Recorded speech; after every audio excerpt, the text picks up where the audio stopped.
Hi, boys and girls. Today we're going to reread The Milk. Today you will reread the story The Milk in small groups today. What happened in this story? Try to remember yesterday what happened. Do a retell in your head.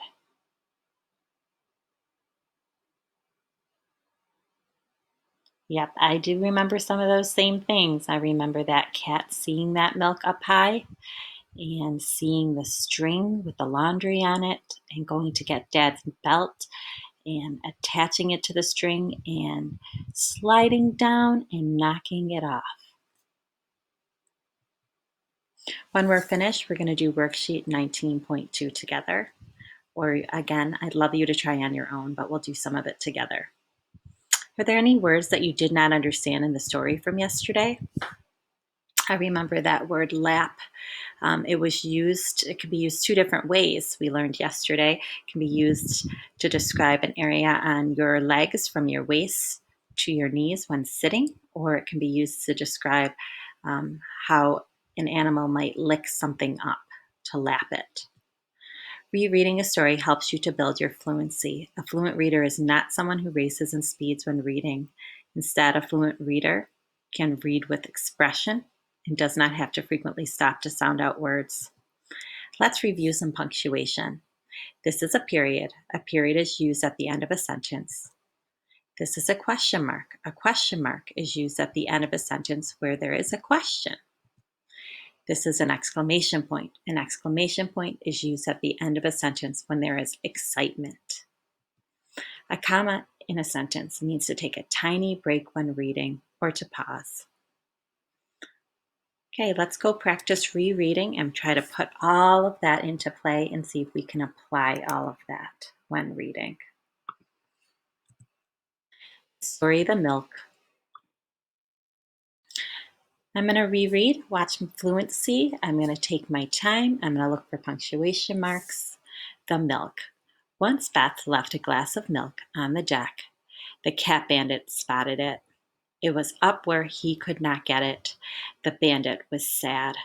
But then he spotted a string that ran from the shed to the deck.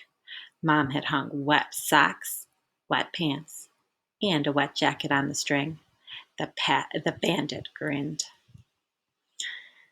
The cat bandit went and got Dad's belt, and then he got up on the top of the shed.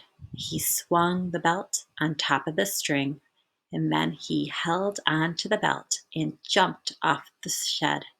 Whiz! The bandit went zipping off on the string. Pop, pop, pop. He knocked the socks off the string. Pop, pop, pop. He knocked the pants off the string. Thwack! He knocked the jacket off the string. At last the bandit went zipping past the milk. As he went past, he kicked the cup with his leg. The cup fell on the deck with a crash. The bandit landed on the deck. Then lap, lap, lap, lap. That was the end of The Milk. I tried to look for commas and pausing and exclamation points and making sure I used all that inflection and tried to take my time with my reading. And if I had a mistake, I made sure to go back and reread to build that fluency, that sentence.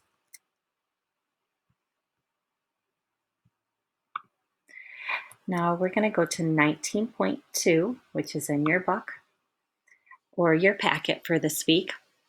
Your name can go right on the top, and number 1 says, where did Beth set the glass of milk? A, in the sink, B, on the box, C, on the deck. If you're not sure, make sure to look back. What did the cat bandit get that was Dad's? A, his belt, B, his pants, or C, his string? You just read that part. Number 3, what did the cat bandit do when he jumped off the shed? Now I want you to use a reflective sentence here. So you would say, when the cat bandit jumped off the shed, or the cat bandit, and start it that way. Make sure to try to use a complete sentence. There is a back here. I will show you the back too. There's one more question on the back. Number 4, what 3 things did the cat bandit knock off the string? The 3 things the cat bandit knocked off the string were, and again, if you're not positive, or if you want to find the words to help with your spelling, you can look back at the story. Okay, good luck. And I love the story of the milk. Oh, I can't wait. We're almost done with this book. I'm going to be sad. I like the cat bandit. Go do your